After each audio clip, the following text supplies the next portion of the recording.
నమస్తే, welcome to NS TV. ముందుగా వార్తల్లోని ముఖ్యాంశాలు. తీవ్ర ఉద్రిక్తల నడుమ కరీంనగర్ డీఈఓ కార్యాలయ ముట్టడికి ఏబీవీపీ యత్నం, అడ్డుకున్న పోలీసులు. విద్యారంగ సమస్యలపై కామారెడ్డి జిల్లా కలెక్టరేట్ ఆఫీస్ ముందు ఏబీవీపీ ధర్నా. రాష్ట్ర పౌర సరఫరాల శాఖ మంత్రులు నాదెండ్ల మనోహర్ అధ్యక్షతన జరిగి జిల్లా అధికారుల సమీక్ష సమావేశం.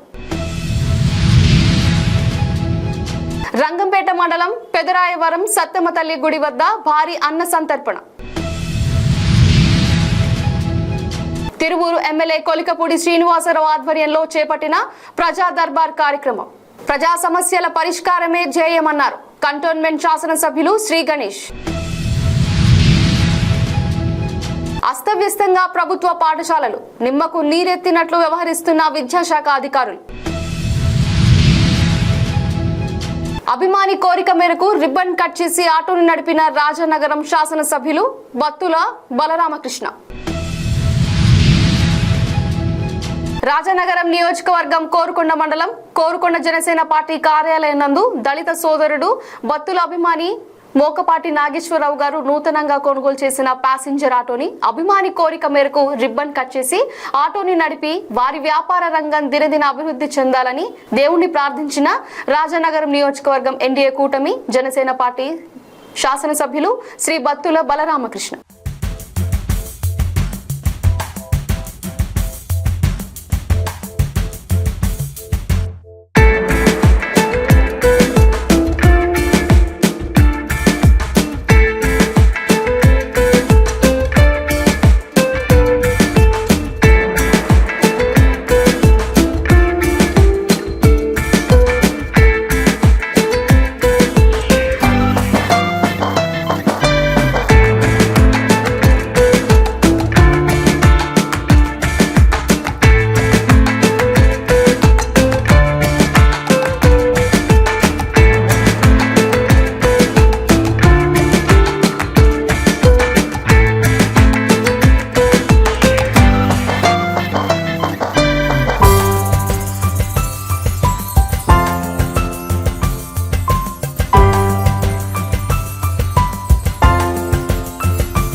కరీంనగర్ జిల్లా కేంద్రంలోని డీఈఓ కార్యాలయ ముట్టడికి ఏబీవీపీ ప్రయత్నం చేసింది. వీరిని పోలీసులు అడ్డుకున్నారు. ఈ తరుణంలో తీవ్ర ఉద్రిక్తత నెలకొంది. ఈ సందర్భంగా ఏబీవీపీ రాష్ట్ర సభ్యత్వ కార్యదర్శి రాకేష్ మీడియాతో మాట్లాడుతూ డీఈఓ కానీ ఎంఈఓ కానీ ప్రైవేట్ పాఠశాలపై చర్యలు తీసుకున్న దాఖలు ఎక్కడా లేవని, వీరు ప్రైవేట్ కార్పొరేటర్ వ్యవస్థలు ఇచ్చే ఎలక్షన్ ఫండ్ కోసం వారి కొమ్ము కాస్తున్నారని ఘాటుగా స్పందించారు. విద్యార్థులకు అనేక రకాల ఇబ్బందులు ఎదురవుతూ ఉన్నాయి. అదేవిధంగా సకాలంలో పాఠ్య పుస్తకాలు అందక ఈరోజు విద్యార్థులు బయట కొనుక్కునేటువంటి పరిస్థితి తెలంగాణలో వస్తున్నాం. అదేవిధంగా ప్రైవేట్ కార్పొరేట్ పాఠశాలలో యాదృచ్ఛగా ఇష్టానుసారంగా ఫీజులు పెంచుతూ డొనేషన్ల పేరిట లక్షల ఫీజులు వసూలు చేస్తున్నా ఈరోజు ఎంఈఓలు కావచ్చు, డీఈఓలు కావచ్చు పట్టించుకున్న దాఖలాలు ఎక్కడ లేవు. ఈరోజు రాష్ట్ర ప్రభుత్వం మేము ఒక్కటే సూటి అడుగుతున్నాం. ఏదైతే గత ప్రభుత్వం చేసినటువంటి పని ఈరోజు మీరు కూడా ఇదే పని చేస్తున్నారు. ఏదైతే ఆ ప్రభుత్వం విద్యార్థులను విస్మరించి విద్యారంగాన్ని పూర్తిగా తుంగలో దొక్కుతూ ఈరోజు విద్యార్థుల జీవితాలను అంధకారంలో నెట్టేసిన పరిస్థితి ఆనాడు బీఆర్ఎస్ ప్రభుత్వం చేసింది. అదే పాలన విధంగా ఈరోజు కాంగ్రెస్ ప్రభుత్వం మీరు కూడా ఈరోజు ప్రైవేట్ పాఠశాలపై చర్యలు తీసుకునే దాకా ఎక్కడ లేవు.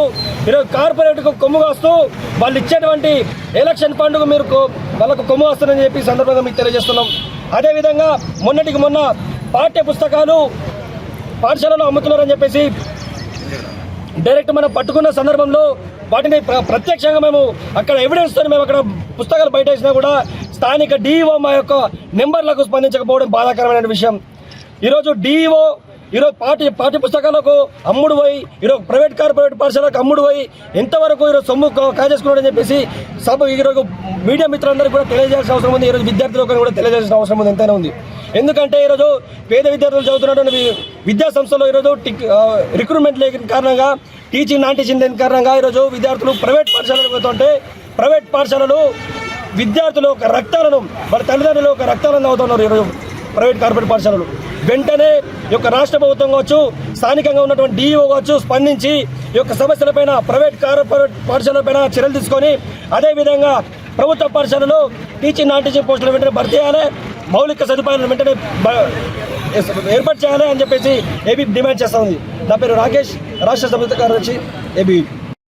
కాకినాడ కలెక్టర్ వారి కార్యాలయంలో రాష్ట్ర పౌర సరఫరాల శాఖ మంత్రులు శ్రీ నాదెండ్ల మనోహర్ అధ్యక్షతన జరిగిన జిల్లా అధికారుల సమీక్ష సమావేశంలో ప్రతిపాడు శాసనసభ్యురాలు శ్రీమతి వరుపుల సత్యప్రభారాజా పాల్గొన్నారు.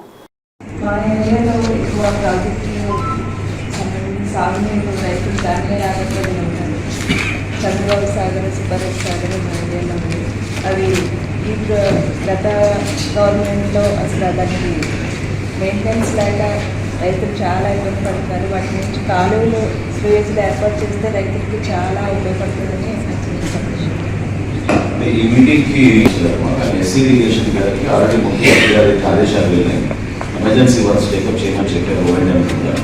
ఒకసారి మీరు వాళ్ళని సంప్రదించి ఇమీడియట్గా చెక్ చేసుకోండి. కాలువ మరమ్మతులు అదేవిధంగా పూడిక తీయడం అనేది ప్రయారిటీ తీసుకుని చేయమని ప్రభుత్వం నుంచి ఆదేశాలు వెళ్ళడం జరిగింది. ఒకసారి మేము చెక్ చేసుకున్నాం ఇరిగేషన్ శాఖ. రంగంపేట మండలం పెద్దరాయవరం గ్రామ శివారులో ఏడీబీ రోడ్డు పక్కన వెలిసిన సత్తమ్మ తల్లి గుడి వద్ద 5వ వార్షికోత్సవం సందర్భంగా భారీ అన్నదాన కార్యక్రమం ఏర్పాటు చేయడం జరిగింది. పెద్ద సంఖ్యలో భక్తులు వచ్చి అన్న ప్రసాదాలు స్వీకరించారు.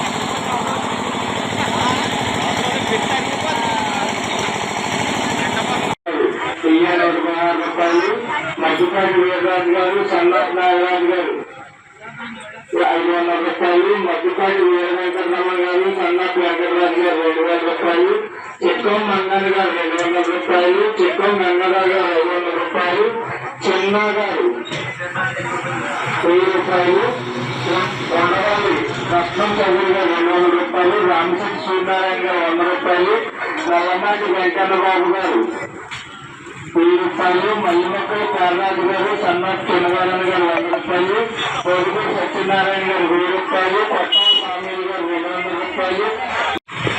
ఆటో రాడు వెళ్ళిపోతున్నారు. ఆటో ఇవ్వమన్నాడు. ఆటో రాడు తీసుకున్నాడు.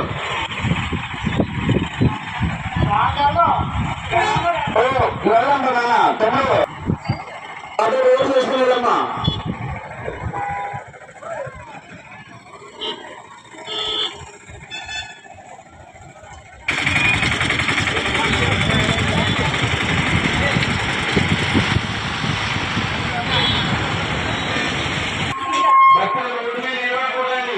ట్రాఫిక్ అంతరాయం కలిగించకూడదు.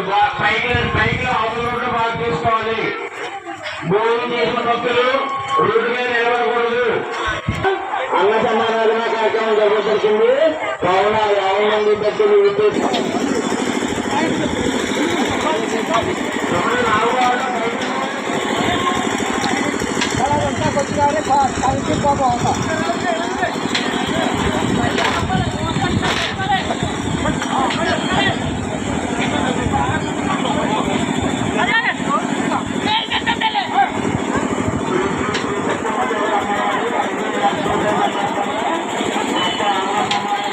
తిరువూరు ఎమ్మెల్యే కొలకపూడి శ్రీనివాసరావు ఆధ్వర్యంలో చేపట్టిన ప్రజా దర్బార్ కార్యక్రమం ప్రజా సమస్యల పరిష్కారమే లక్ష్యంగా వినతి పత్రాలు స్వీకరించి అక్కడే ఉన్న సంబంధిత శాఖ అధికారులకు పరిష్కరించాలని ఆదేశించిన ఎమ్మెల్యే ప్రత్యేకంగా నిర్వహిస్తున్న కార్యక్రమాన్ని సమస్యలను విన్నవించుకునేందుకు భారీగా వచ్చిన ప్రజలు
డిపార్ట్మెంట్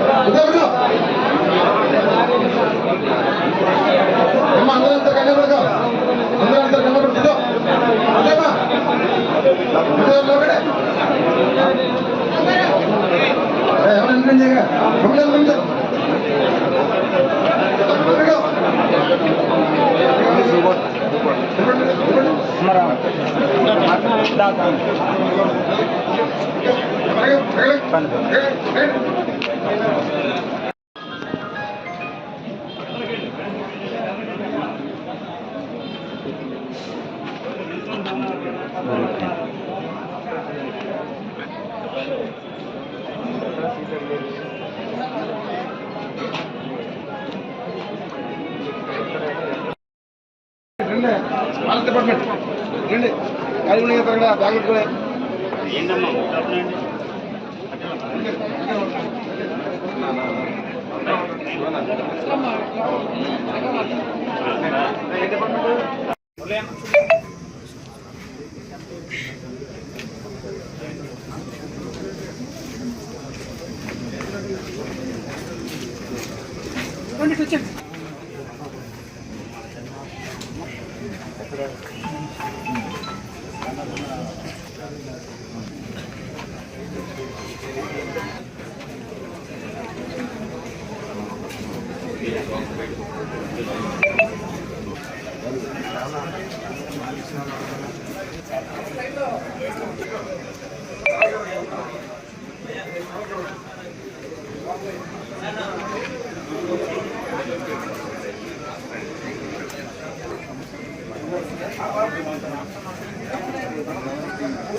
ఇక్కడ అంతా కూర్చోవాలండి, కుర్చీలో కూర్చోవాలి.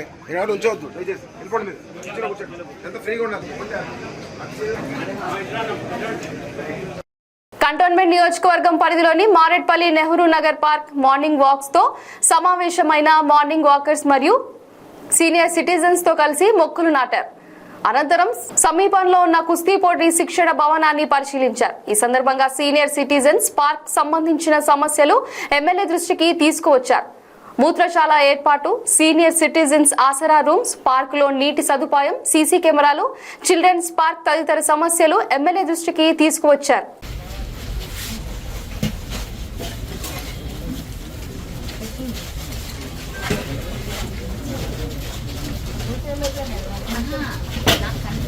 చాలా మిస్కొని పోతారు, వేరే వాళ్ళు బయట పెట్టిన వాళ్ళు అందరూ వస్తారు. ఇప్పుడు వాళ్ళు ఉంటారు కదా సార్, వాళ్ళకి చెప్తే మార్నింగ్ ఈవినింగ్ వచ్చి వాళ్ళు క్లీన్ చేసిపోతారు. అది కానీ బయట పెడితే అది సక్సెస్ కాలేదు. వాళ్ళకి వద్దంటారు కదా, వాళ్ళు వద్దంటారు కానీ అది అంటే నా ఒపీనియన్ చెప్తాను.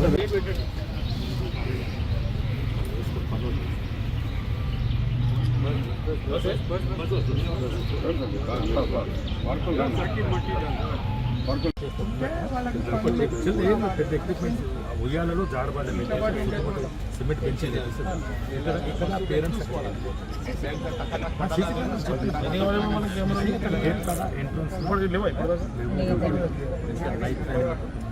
లైట్స్ పెట్టించినాము. ఇప్పుడు ఇక్కడ అయితే తాళం వేస్తాం. మారడపల్లి సీన్ ఆయన ఇప్పుడు ఆయన అండర్లే కదా, ఆయన చెప్తారు. ఆయన శాంక్షన్ మా బడ్జెట్ ఉంది, ఆయనకి ఎన్ని కావాలో చెప్పండి.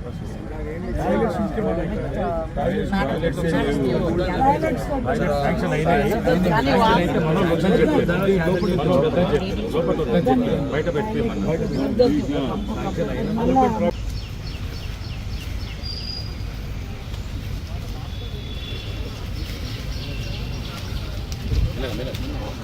నాకు సైడ్ ఉండరా అన్న, సైడ్ సైడ్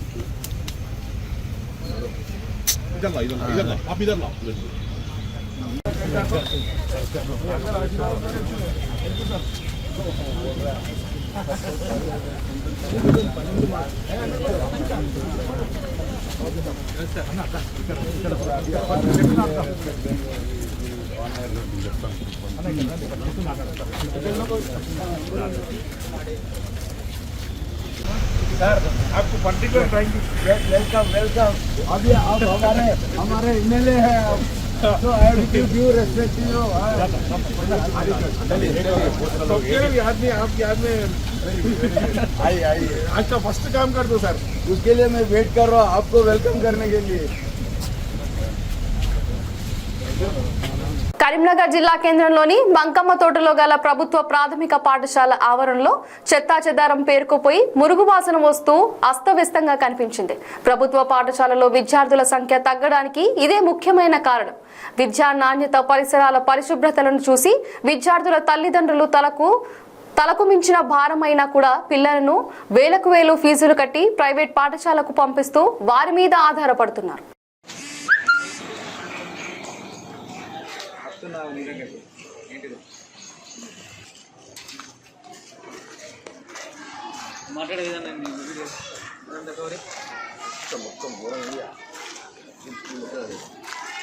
అంటే వర్షానికి పడ్డది అంటారు కానీ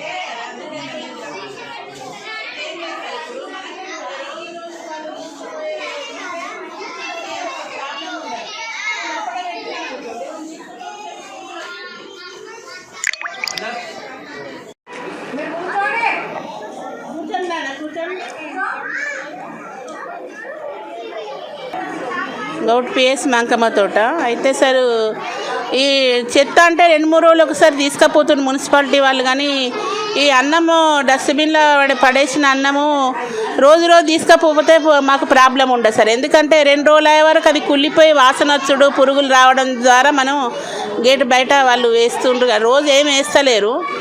ఎప్పుడన్నా అన్నం మిగిలిన నాడు మాత్రం వాళ్ళు పిల్లలు పడేసినాడు వేయడం జరుగుతుంది. కాకపోతే వీళ్ళు మున్సిపాలిటీ వాళ్ళు ఏం చేయాలి, మాకు స్కావెంజర్ కూడా లేరు సార్, స్కావెంజర్ లేరు. తర్వాత ఇప్పుడు అమ్మ ఆదర్శ పాఠశాల ద్వారా పనులు జరుగుతున్నాయి కాబట్టి కొద్దిగా గ్రౌండ్ డిస్టర్బెన్స్ ఉండి వాటర్ కూడా ఫామ్ అవుతున్నాయి. అది దానికి తగిన చర్య మేము తీసుకుంటాం అనుకోండి, అది మా వర్కే. కాకపోతే డైలీ పిల్లలు వదిలేసినది అన్నం ఏదన్నా ఉంటే ఏ రోజు ఆ రోజు తీసుకపోతే మాకు ప్రాబ్లం ఉండదు. బయట వేయడం కానీ ఎట్లాంటివి ఏమి ఉండవు. దాదాపుగా మీ స్కూల్లో ఎంతమంది పిల్లలు ఉన్నారు? 140 పిల్లలు ఉన్నారు సార్. రెగ్యులర్గా 100 పైనే వస్తారు సార్ రెగ్యులర్గా.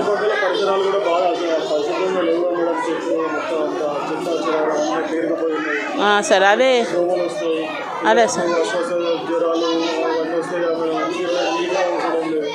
సార్ నీట్గా అంటే సార్ ఇవి అదే స్కావెంజర్ మేమే ప్రైవేట్లో పెట్టుకున్న వాళ్ళే ఉన్నారు. స్కావెంజర్ కమ్ స్వీపర్ ఆమె. ఇవన్నీ ప్రైమరీ స్కూల్స్ అన్నీ ఒకటే నామ్స్లా పనిచేస్తున్నాయి కదా సార్. అందరికీ ఏ పిఎస్కి కూడా స్కావెంజర్ కానీ స్వీపర్స్ కానీ ఎవరు లేరు. ఉన్నామనే ఇక ఇప్పుడు ఉన్న 4-5 క్లాస్ రూములు, వరండా అవి క్లీన్ చేసుడు జరుగుతుంది.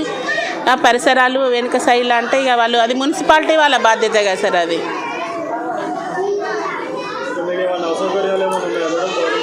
ఇక అసౌకర్యాలంటే ఇప్పుడు దాదాపు మౌలిక వసతులు కూడా బెటర్ అయినాయి కదా సార్ ఇప్పుడు ఈ మధ్య. కాకపోతే ఇక ఒక వాటర్ ఫార్మేషనే కొద్దిగా ప్రాబ్లం అవుతుంది 4-5 రోజుల నుంచి. ఎందుకంటే ఇటు ఇసుక పోయడము, అటు సంపు కట్టడం ద్వారా మట్టి అంత దిబ్బలాగా ఉండడం, అవన్నీ ఇక అవి మేము సెట్ చేసుకుంటాం అనుకోండి. ఒక 15 రోజులలో అవి మేము అది చేద్దామని చూస్తున్నాం. ఎందుకంటే ప్లంబర్ వర్క్ నడుస్తుంది. అది అయిన తర్వాతనే కదా సార్ అంత గ్రౌండ్ సాఫ్ చేసేది. అది మన ప్రాబ్లమే అనుకోండి. వి స్వరూపరాణి హెచ్ఎం. ఉంటే ఒకరోజు కాకుండా ఒకరోజు తీసుకుపోవడానికి అవైలబిలిటీ ఉంటుంది కదా. 305 మంది విద్యార్థులకు మీకు స్టాఫ్ ఎంతమంది ఉన్నారు? 4 ఉన్నాం సార్. ఏమన్నా ఇబ్బందిగా ఉందా? 3 రెగ్యులర్ టీచర్, ఒక మేడం డిప్యుటేషన్ మీద వర్క్ చేస్తారు. ఇబ్బంది అంటే సార్ క్లాసుకు ఇప్పుడు ఇంతమంది పిల్లలు ఉన్నారు కాబట్టి క్లాసుకు దాదాపు 20-30 మంది పిల్లలు ఉంటారు కాబట్టి ఫస్ట్ సెకండ్ క్లబ్ చేసుకునే వరకు 30-35 పైననే అవుతారు. కాబట్టి ఇంకొక టీచరు మనకు అవసరం ఉన్నది. మౌలిక వసతులు పర్వాలేదు ఇప్పుడు బెటర్ అయినాయి అనుకోండి, కానీ టీచర్స్ ప్రాబ్లం కూడా ఉన్నది. మళ్ళీ నేను హెచ్ఎంను మళ్ళీ నేను కూడా అసిస్టెంట్గా వర్క్ చేయాలంటే నాకు డబుల్ వర్క్ అవుతుంది.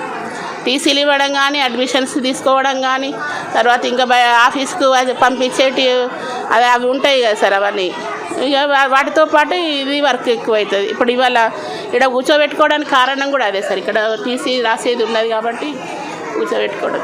ఈ విషయాన్ని పైన ఉన్నతాధికారులకు అది తెలియంది ఏం లేదు సార్, వాళ్ళకి అన్నీ తెలుసు, వాళ్ళకి మనం చెప్పాల్సిన పనే లేదు.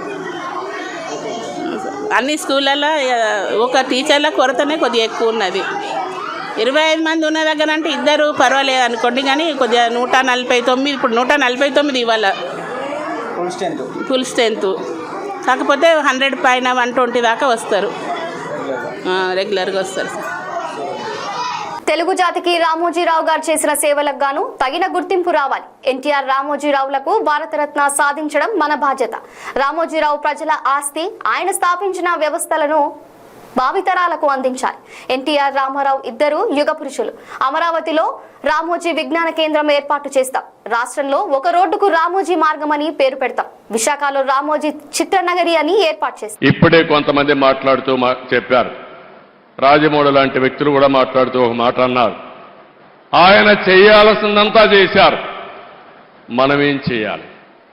ఈ సందర్భంగా ఆంధ్రప్రదేశ్లో ఉండే తెలంగాణలో ఉండే తెలుగు వారందరికీ విజ్ఞప్తి చేస్తున్నా, మనం కోరుకునేది తెలుగు జాతికి ఆయన చేసిన సేవల కోసం ఈ వ్యవస్థ చిరస్థాయిగా ఉండాల్సిన అవసరం ఉంది. ఈ లెగసీని కంటిన్యూ చేయాల్సిన అవసరం ఉంది. అందుకే కిరణ్ గారిని, వారి కుటుంబ సభ్యులను కోరుతున్నా. అదే మరి వారి పిల్లలు ఉన్నారు ఇక్కడ. ఆయన స్థాపించిన వ్యవస్థ ఆయన కుటుంబ సభ్యులదే కాదు, 10 కోట్ల తెలుగు ప్రజానికన్నది ఆయన ప్రజల ఆస్తి. అలాంటి ఆయన స్థాపించిన వ్యవస్థల్ని భావితరాలకు అందించే బాధ్యత వారు తీసుకుంటే, మనందరం కలిసి ఆయన స్ఫూర్తి ఎల్లప్పుడూ తెలుగు జాతిలో ఉండే విధంగా మనం ఆలోచించాల్సిన అవసరం ఉంది. ఎన్టీ రామారావు గారికి కూడా భారతరత్న ఇవ్వాలని చెప్పి మనం ఎప్పటి నుంచో పోరాడుతున్నాం. అదే సమయంలో రామోజీరావు గారికి కూడా భారతరత్న సాధించడం మనందరి బాధ్యత. ఒక పక్క ఎన్టీ రామారావు గారు, ఒక పక్క రామోజీరావు గారు, ఇద్దరికి ఇద్దరే అలాంటి మహానాయకులకి, యుగ పురుషులకి మనం నివాళులర్పించడం అంటే ఇలాంటి కార్యక్రమంలో భాగస్వాములు కావడమేనని చెప్పి నేను మీకు తెలియజేస్తున్నాను. ఇది కాకుండా అమరావతి ఆయన పెట్టిన పేరు, ఆయన ఇచ్చినటువంటి ఆ రోజు సలహా, ఈరోజు నేను ఆలోచిస్తున్నాను, అమరావతిలో రామోజీ విజ్ఞాన్ కేంద్రంగా పెట్టి ఢిల్లీలో విజ్ఞాన్ భవన్ ఏ విధంగా అయితే ఉందో కాన్ఫరెన్సెస్ కానీ రీసెర్చ్ కానీ ప్రభుత్వం చేసే కార్యక్రమాలన్నీ అక్కడ చేసే విధంగా తప్పకుండా తగిన రీతిన ఒక మంచి కేంద్రం తయారు చేసి దానికి రామోజీరావు గారి పేరు నామకరణం చేస్తామని చెప్పి కూడా మీ అందరికీ విజ్ఞప్తి చేస్తున్నా. అదే మాదిరిగా ఒక రోడ్డు కూడా రామోజీరావు గారి మార్గని లేకుంటే మార్గమని ఒక రోడ్డు కోసం కూడా ఆయన పేరు పెట్టడం. అదే మాదిరిగా విశాఖపట్నంలో ఆయన యొక్క జీవితాన్ని ప్రారంభించింది, మొట్టమొదటిసారిగా పేపర్ పెట్టింది. అందుకే విశాఖపట్నంలో చిత్రనగరి అని ఒక పేరు పెట్టి సినిమా షూటింగ్లు చేయడం కోసం ఇప్పుడే మిత్రుడు పవన్ కళ్యాణ్ గారితో మాట్లాడా.